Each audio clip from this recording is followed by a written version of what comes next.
The first thing I try to do is take away my biases. My optimism bias that everything's going to turn out fantastic. That's an entrepreneur who lives with the optimism bias. So I try to remove that. I also remove the bias of the risk only. What would happen if this doesn't work well? So I try to take away the parameters of this sense of risk and reward. And the next thing is I really look at it from the point of view of the audience. Is this a subject matter that they're interested in? Can I present it in a way that they'll understand it? Will they be emotionally vested? Do they think that this matters to them? So I often personalize it so they take it personally. And finally is there action points? Am I leaving these people with ideas and insights that they can action? So I call that head, heart, and hands. Welcome to McStay on What Matters with Sean McStay. Conversations with people who think clearly about the work that matters. All right, welcome everybody to this week's episode of McStay on What Matters. This week I am thrilled to have as a guest on the show Tony Chapman. Tony is a Marketing Hall of Legends inductee and very well known in the Canadian and international business world. So Tony, welcome to the show. Thrilled to be here, Sean. All right, so for the maybe 5 people watching this who have not heard of you before, tell us a little bit about yourself. Well, entrepreneurial life goes back a long way. I often tell this story, but I tell it with a lot of heart. I was age 5. And like every other 5-year-old, I thought I could shake the neighbors down by setting up a lemonade stand on my front lawn. But my mother had more grandiose plans. She rented me the pitcher, sold me the Kool-Aid. I had to figure out the profit margin, buy the sugar. I couldn't set up in the front lawn because there wasn't enough traffic or sunshine. She dragged me down to the park, found the sunny corner. And at the end of it, I had no idea if I would have made any more money, but I really felt something exciting that day in terms of just being able to create enterprise. And from that day on, I was the kid that would be collecting pop bottles up and down the street, turning them into cash. I put myself through university selling radio and started my first business at a very early age. And I've been an entrepreneur ever since. And I really do love the intersection between risk and reward. And I was always confident enough in my ability to take that risk, knowing that there was unlimited upside on the reward side versus working for a guaranteed salary and maybe a bonus of plus or minus 20%. To me, I was always more entrepreneurial driven. Okay, so you went to university for, I think, marketing and finance, but it sounds like you knew from a very young age that kind of that, like you said, risk and reward of entrepreneurship was the path you wanted to go down. For anyone who's watching who's maybe thinking about that, what were some of the questions you asked yourself or some of the things where you really identified like, yeah, that's the right path for me? Well, it's interesting that you talk about marketing and finance and great research on your part. I was actually very focused on finance because I loved math and I loved solving problems. And I thought that being part of orchestrating balance sheets and understanding balance sheets would be a fantastic world. But I fell in love with selling radio and connecting buyers and sellers and realizing that an idea could create commerce. And that's what very quickly had me shift my focus from finance to advertising. But the thing I would advise anybody, especially nowadays, is pack your knapsack with a lot of different disciplines, like read philosophy and psychology and critical thinking and debate, because that to me is going to be as important in this future world as it's going to be in terms of commanding any subject matter. So the more you can think creatively, the more you can synthesize, the more you can prompt, not just now today's human teams, but prompt AI, the more you're going to be set up for success in the future. Yeah, I completely agree with that, actually. There's a book all about it, I think, called Range, which talks a lot about how generalists can be successful in kind of an overly specialized world, or what appears from the outside to be an overly specialized world. I think when you talk about that growth and you talk about how having a wide range of experiences can help inform you as a leader, when you look back at your career, which chapter of your career produced the most growth? Maybe not the most success, but the most growth for you in how you thought. I think there was 2 points in my life. We came from very little, if anything. And going to university and I could only afford 1 year away from home, but it was transformative in the sense I had to survive outside of my comfort zone, which was my friends and my community. And it made me realize that sort of this imposter syndrome I felt very early on in university, because I was surrounded by so many smart people. I could still find a way to differentiate and find a point of distinction. So that was very important for me to realize that I could be relevant outside of the world that I had controlled and I was in control of, which was my community. And then the second one was when I moved from Montreal to Toronto. I had no network. I had really knew very little about anything, and finding a way to get a foothold and grab onto that first rung of the ladder and feel so excited that that was my effort that did so.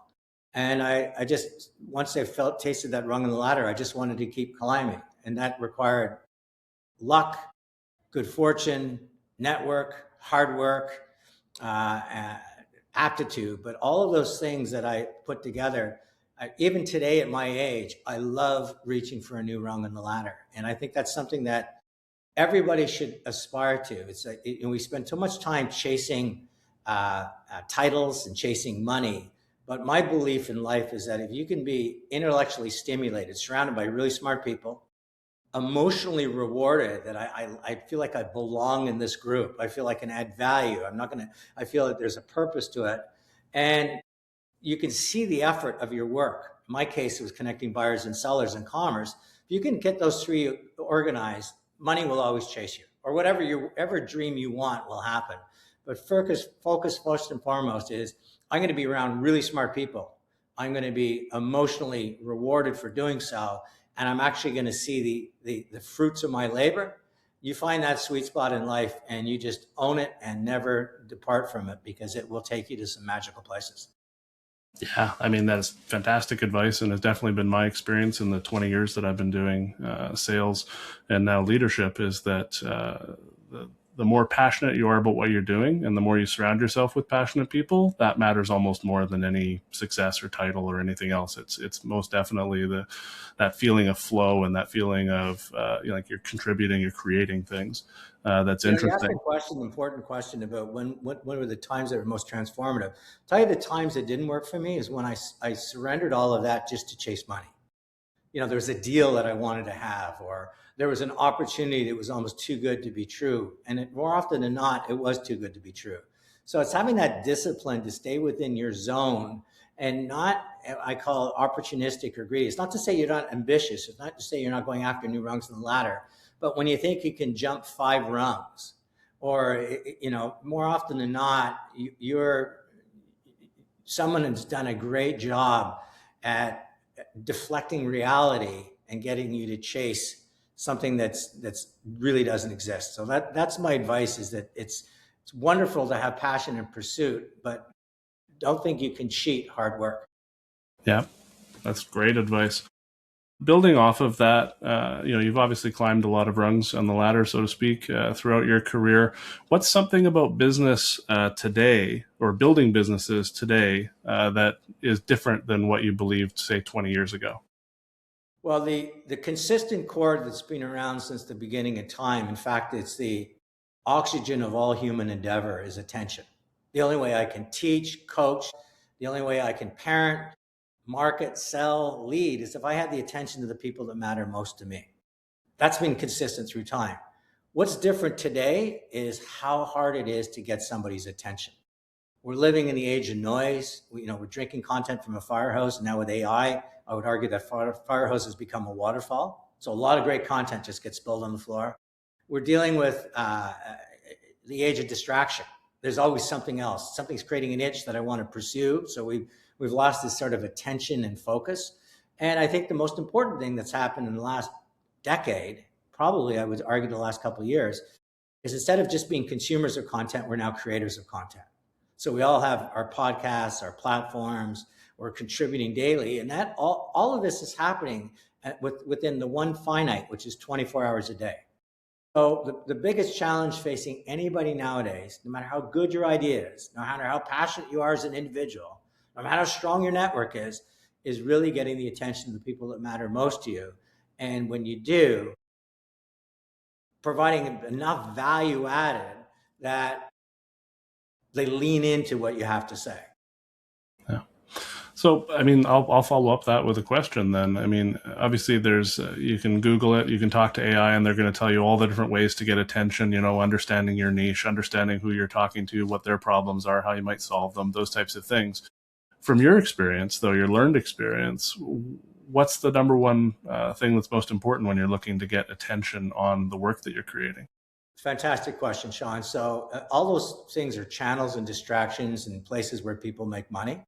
The most important thing to realize is you don't matter unless you matter to me. And what I mean by that is, if you're talking in a sales organization, if you're in sales, you're in marketing, if you're in leadership, no matter what, understand your audience, understand the journey they're on in life.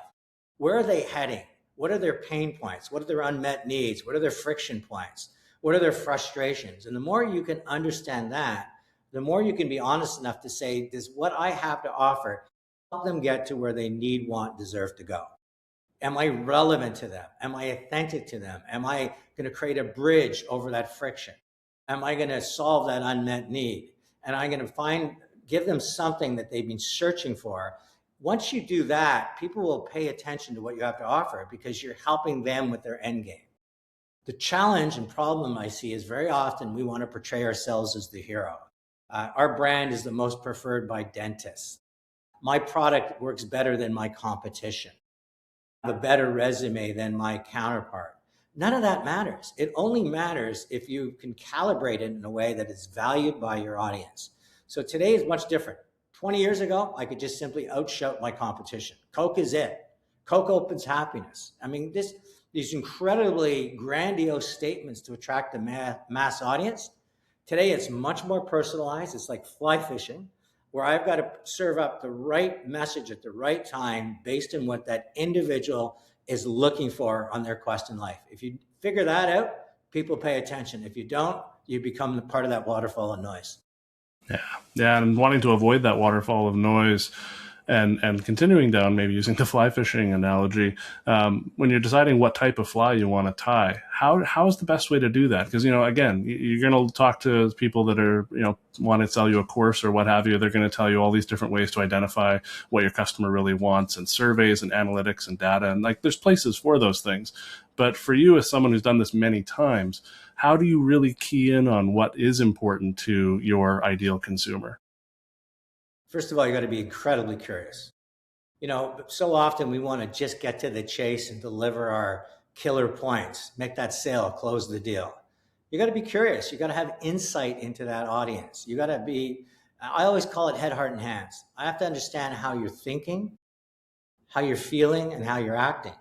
And what can I do to shape that and change that? Not propaganda, but, you know, if you're thinking about, I'm worried about my job, if it's creating emotional anxiety to you and you're overreacting by flooding the world with a bunch of resumes, if I knew that, I'd say, well, let's really talk about the job market. Let's understand what you're capable of, what makes you passionate, what you're excited about. And let's recalibrate and reorganize your resume accordingly.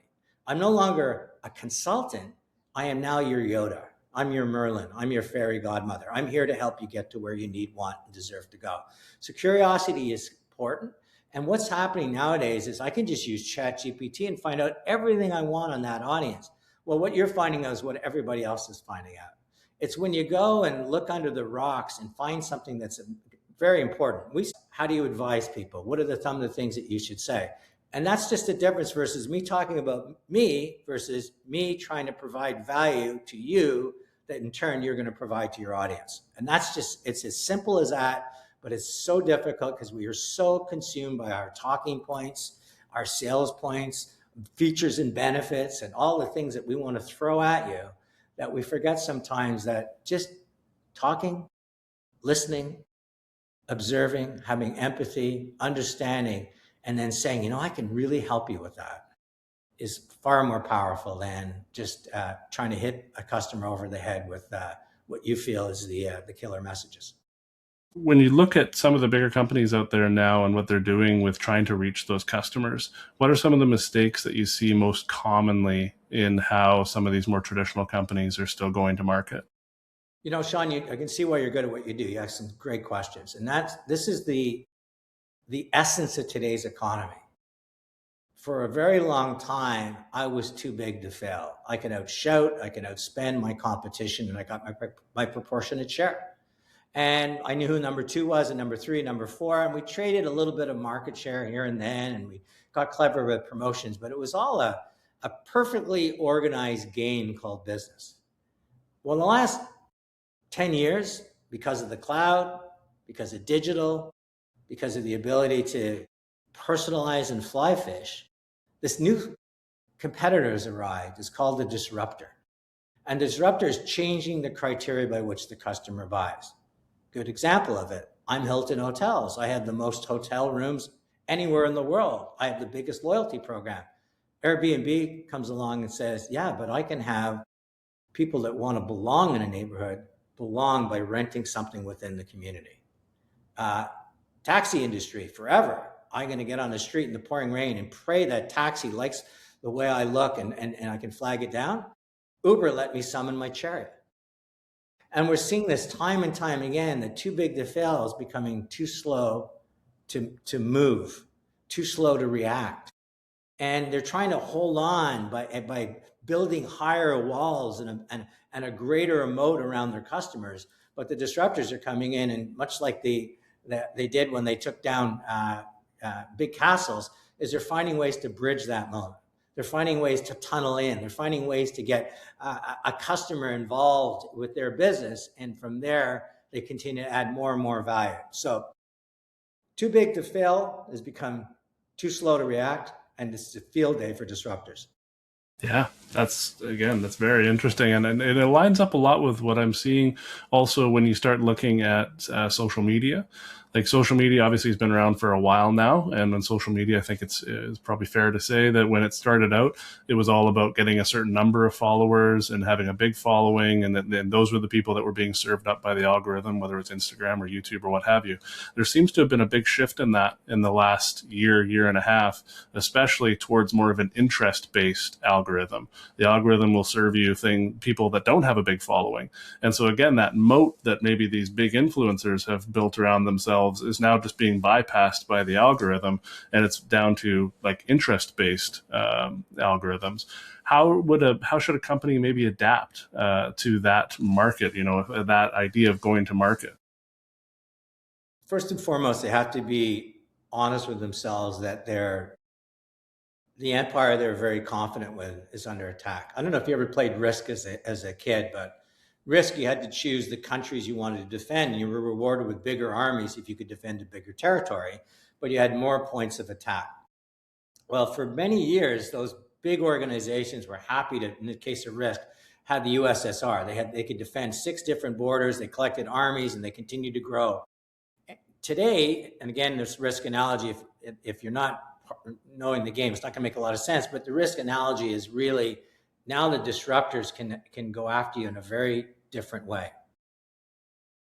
Social media is what you brought up. The interesting thing about social media is it's absolutely in control of what you see.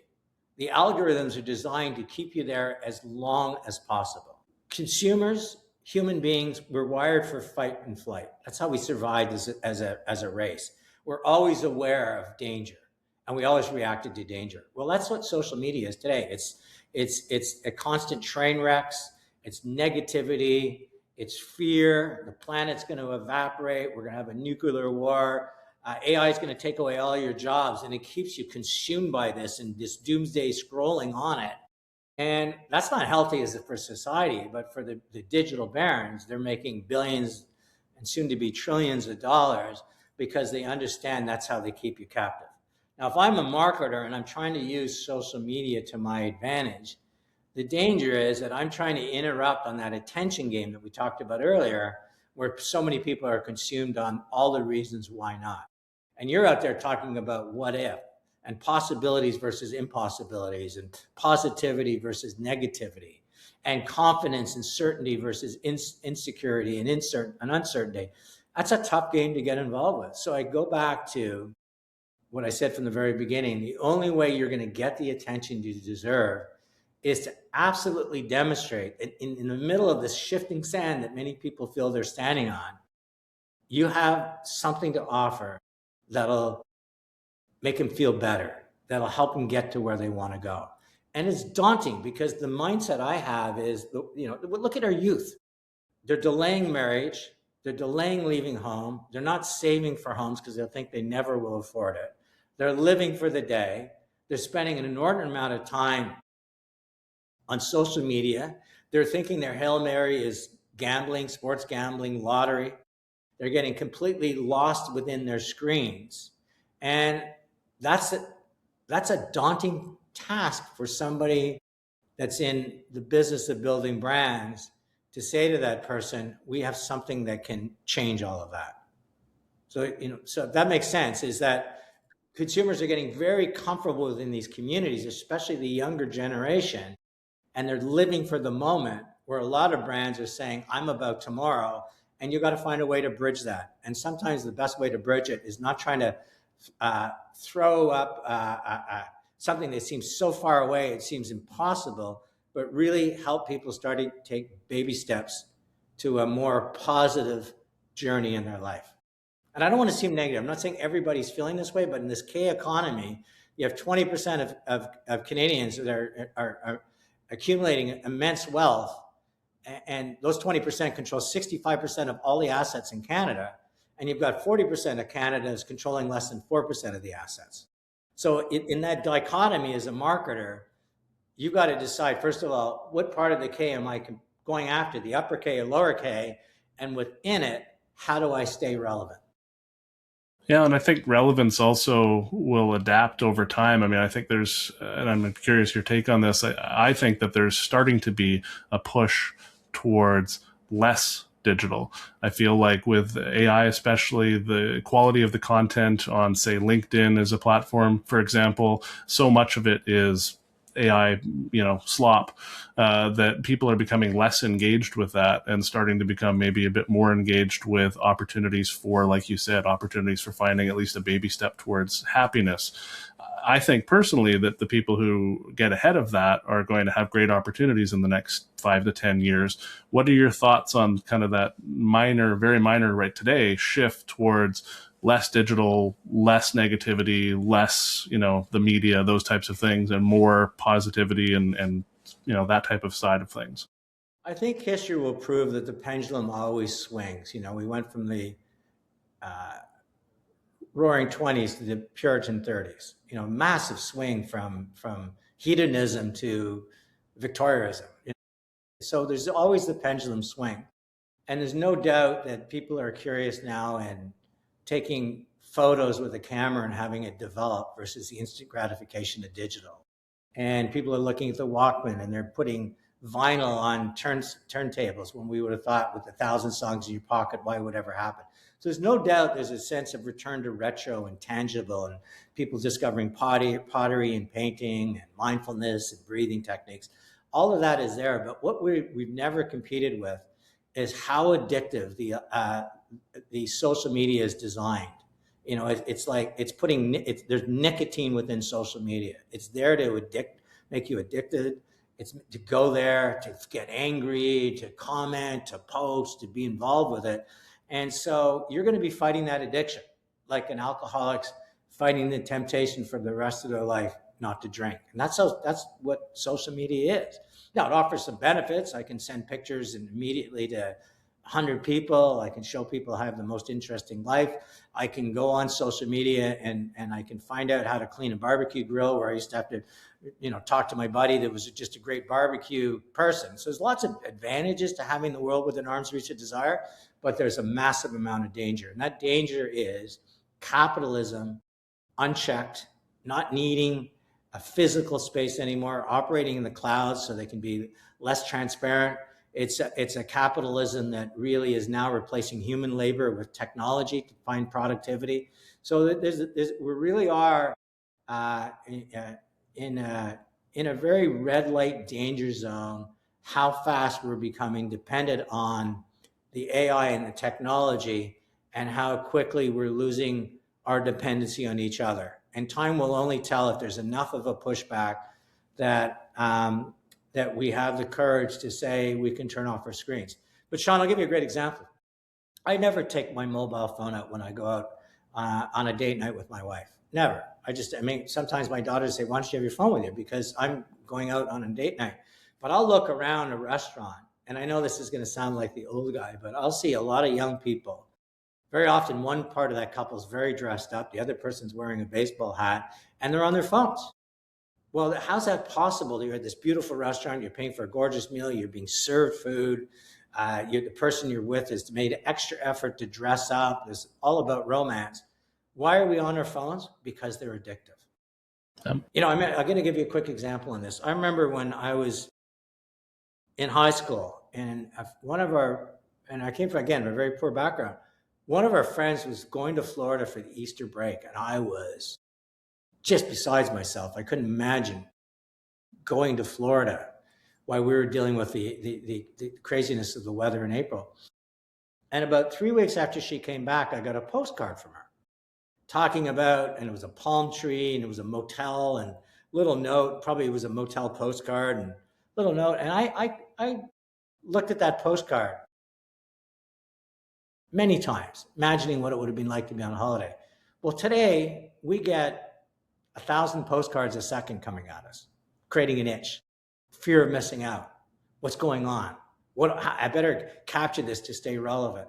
That's what we're fighting against. We're fighting against 1,000 postcards, scarcity. Will I be relevant? Will I be authentic if I don't pay attention to this? And we get consumed and we get lost. The last thing I'll say is I'm doing a lot of studying on, the people calling it the end of the American empire. But it's interesting enough, if you study history and when empires began to collapse, one of the things that society did during that time of collapse was celebrate their chefs. And I read that and I said, what does that mean? Well, back in the Roman empires and when Venice was an empire, near the top of that time, suddenly chefs became important. We started making celebrities out of everybody. And you just kind of think of what's going on now. And again, it's that, I'm wondering, but that goes back to that social media and the ability to shine a spotlight on things that really don't matter and distract us from the things that do. Yeah, no, I completely agree with that. I think that not only on the addiction side and the dopamine and all that stuff, 100% relevant. Also relevant, I think, especially for younger people, is that online communication is frictionless. If you want to talk to your friend, you'll see two young people in the same room texting each other. And it's like, well, why don't you just get up and talk to each other? Or, you want to go see your friend, why don't you call them? The more traditional in my time, it's that removal of friction. And I think an interesting thing with AI now is we're seeing a removal in friction to having conversations. And people feel like they're having conversations with AI. And maybe in some ways they are, and I'm not saying it's not a useful tool, but they're not having those conversations with their spouses, with their loved ones, with their colleagues, because there's friction there. They have to work at that versus talking to AI. It's always there. It's always on, always available. They can have these conversations. I think that friction side is going to be an interesting thing to develop along with, obviously, the addictive side of social media for sure. Yeah, you're right on with that, because the AI always loves what you have to say, Sean. You're great idea. Yeah, you're right. Maybe I should do that. My God, I'm orchestrating the greatest body of knowledge ever invented by humans, and I can have conversations and what should I think about and talk about and what points should I make, and AI is there for you. It becomes very much a crutch. But here's what I always say to people about AI, because I have an AI company. If you get AI to do your work, you will be out of work. If you get AI to transform your work, to make it better, to challenge you, if you're working in a dance, in a tango, and you're going back and forth and you're enhancing what you're passionate about, you're testing a hypothesis, you're open to countering points of view, then it's going to be the most extraordinary thing that's ever happened to you, because you will release any boundaries that might have been confined in the past, because I needed access to that knowledge. I needed access to the thinking that has happened in the past. And the way I often explain it to people is, think of this as an orchestra. You have two choices. You could be the lead violin in the greatest orchestra in the world. Just your name on a billet will fill the house, and you're fantastic at it. AI comes along, and next thing you know, it has 50 musicians of your caliber out there. They're all very, very good. They're not unionized. You don't have to fly them. They don't need a tuxedo. You don't even need a stage. And you get to score music or conduct that music. So if I'm advising people in terms of AI, is it's one thing to be the specialist, the lead violinist, but where you really want to be is the conductor of the orchestra and the person scoring the music, because that still will always need human involvement. And that's the thing that I always make people open their mind to. Make AI your transformative, your Yoda, someone that's going to help you get to where you want to go, but it's you doing the work versus creating this agent and sending it out to do your work. Yeah. Yeah, actually, that's a great point. And I had Steve Cadigan on the podcast a few weeks ago, and he was talking about something similar with companies and their use of AI. And the companies that we've seen in the news recently, they're saying, oh, we're laying off 10%, 15%, whatever, because AI can do that work.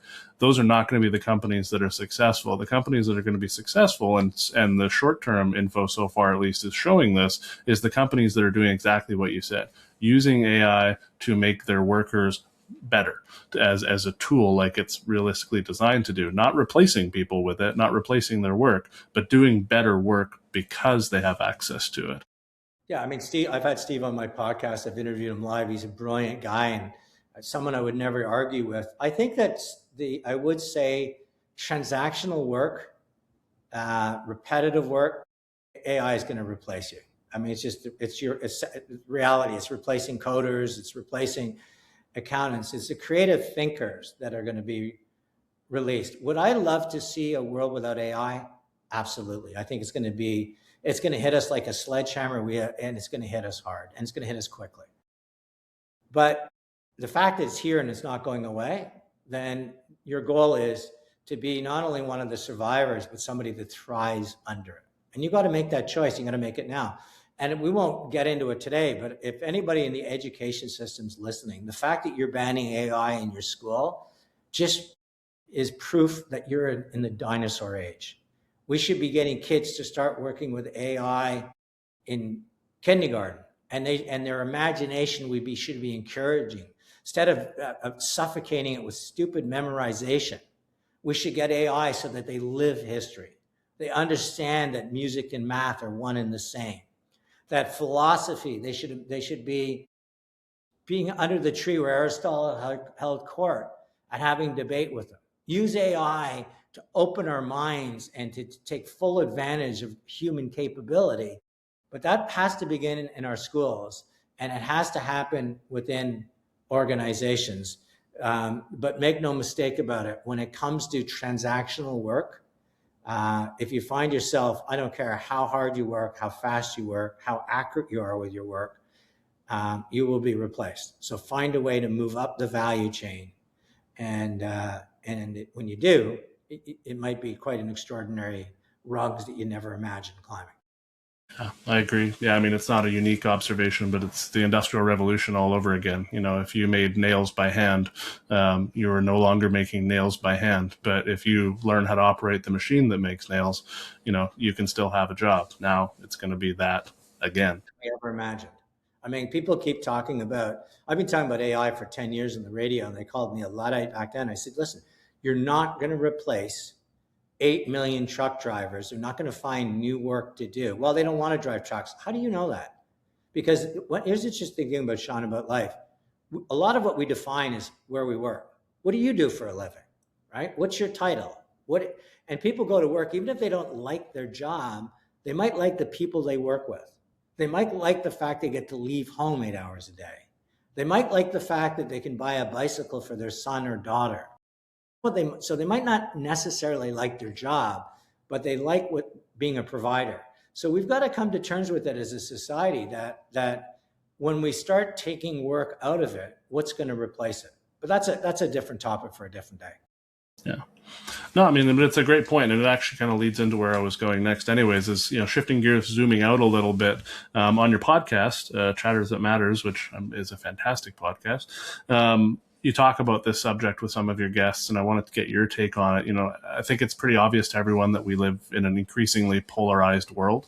I think some of these things we've been talking about, like social media, allows people to exist in their silo and only listen to their echo chamber of thoughts. And so it maybe is, well, not maybe, it is contributing to that. But you've spoken about the need to find more of a middle ground. What does that look like to you? Well, the world is polarizing, and we talked about it earlier with the K economy, and that's not going to go away. There's going to be a smaller portion of people that own an immense amount of assets, and a lot of people are going to be struggling with day-to-day affordability. So first thing I say to anybody that comes to me in terms of positioning their brand is, what lane are you after? Can you serve both audiences? And I point out that more often than not, those that try fail. Nike's caught in the middle now between pretty good running shoes I can buy for a lot less, and specialized running shoes that now runners are proclaiming let them run faster. That was territory Nike used to own. Nike used to be the shoe for elite athletes. And it got caught in the middle because it tried to play to both lanes. I would argue a lot of organizations that are doing that are as the middle disappears, it's tough to be, you don't want to be caught in the middle. So the thing I would advise you is, first and foremost, is who are you serving? Where are they heading in life? And what are you going to do to help them get there? And it goes back to what we talked about early on in the human journey. So that's what my podcast is about. I mean, Chatter That Matters is about, each week I share a story as somebody who's overcome obstacles, overcome circumstances, to chase their dreams. And when they do, they change their world and often ours for the better. It's a big lane. I can have a Malcolm Gladwell one week. I can have a Nobel Peace Prize winner. I could have somebody you've never heard about. But it's the human journey I'm always fascinated with. And that to me allows me to connect with both sides of the K because it's emotion. We all cheer for the underdog. We cheer for people accomplishing things. But if it was a podcast, for example, like yours is, which is really focused on the C-suite and having them realize this Sean guy really knows what he's talking about. He's somebody we should bring in and help us get to where we want to go. You got to pick your lane, and you've done that. And that's what makes you successful. So I think the middle ground, we've got to come to the realization, doesn't exist anymore. Middle class doesn't exist anymore. And that's a hard wake-up call for a lot of people, especially mass brands that think they can be one size fits all. I mean, it gets to kind of one of the big questions that I wanted to ask before we get to the end of the episode here is around the concept of decision making. And obviously, when we're talking about the middle ground, whether we're talking about some of the things that we were looking at earlier, how people can go to market, how people can get people's attention, a lot of it comes down to making a decision and going with it, which is a skill set that a lot of people have a challenge with. How do you approach decision making when you're looking at whether it be having a guest on your show, because, like you said, you have some esoteric guests on your show, you have some very well known, or whether it be something with one of your businesses? How do you approach that process from a human standpoint? The first thing I try to do is take away my biases. My optimism bias that everything is going to turn out fantastic. That's an entrepreneur who lives with the optimism bias. So I try to remove that. I also remove the bias of the risk only. What would happen if this doesn't work well? So I try to take away the parameters of the sense of risk and reward. And the next thing is I really look at it from the point of view of the audience. Is this a subject matter that they're interested in? Can I present it in a way that they'll understand it? Will they be emotionally vested? Do they think that this matters to them? So I often personalize it so they take it personally. And finally is there action points? Am I leaving these people with ideas and insights that they can action? So I call that head, heart, and hands. So again, is this something that they're interested in? And is it something I can portray and that they'll understand? Are they emotionally vested? Does it matter to them? Is it taking away pain points? Is it making them feel excited about it? And is it actionable so that they've invested 30 or 40 minutes with me? They walk away with either lessons for their life or what I often call logs in the fire. Logs in the fire to me is like a campfire. If you ever been around a campfire, it's fantastic. People are having conversations, they're talking. Somebody puts a log on the fire. Well, campfires are also our conversations. And am I putting a log on the fire that's going to light up thought that's going to mean something to you or to your listeners? So very often when I'm looking at making decisions, at the end of it, I go, to what end? What are people going to walk away from this interview, this Chatter That Matters podcast, and say, I'm better for it? And if I can answer that, then I can pick that guest. And I'll tell you something, when I started off, I'd take almost any guest that moved because it was early days. But 5 years into my podcast, I get pitched 5 to 15 times a day from all over the world. And I have to have that criteria is because if it's just something I'm interested in, critical thinking, and someone just wrote a book on Aristotle and philosophy, is it going to be something that I can package in a way that it can extend beyond my appetite into a much broader audience? And that it's tough because, again, as an entrepreneur, I think I can make lemonade out of lemons with anything. And I've learned over time that some shows really belong in Chatter That Matters, and others probably let the audience down because it was either too narrow or too self-serving for me. Gotcha. Yeah, it's a balancing act for sure. Last question before we wrap up here is a question to you. What question did I miss? What should I have asked? Where are you going next? I think that we often get so caught up in today that we forget about tomorrow. I'll tell you something. I thought in my 60s I would have been aged out. I thought, frankly, in my 50s I'd be aged out. My 60s have been extraordinary. And now I'm looking forward to when I move into my 70s, what else is possible? And that's because I jumped on podcasting when I thought, what an incredible new medium. I mean, you got to just to backtrack if you got a second. When I started in the advertising world, the medium I used was slides, projected on a giant screen with a lot of projectors, like a flip book, so you could create motion. On my watch, I've seen the computer graphics arrive, video, holograms, this thing called the internet, email, viral marketing, shopper marketing, branded content, all on my watch. And I got to ride all of those waves. And if you look at my track record, I've ended up in 3 halls of fame not because I'm particularly talented, because I had an appetite to try to master something new. Podcast came along.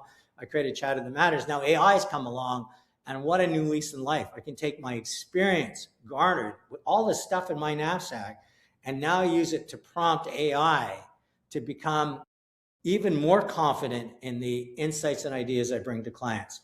So I always would suggest that anybody that has an appetite for life, you have to believe that as full as they might feel today, they're looking at what is next that they can harvest and make their own. And that's probably the one question I would have asked. That's a fantastic one. Thank you for that. Well, for everyone listening and watching, I'll put links down below to Tony's podcast and some of the other stuff he's got going on. Tony, thank you again so much for being on the show. And for everyone else, I'll see you next time. And until then, remember to focus on what matters.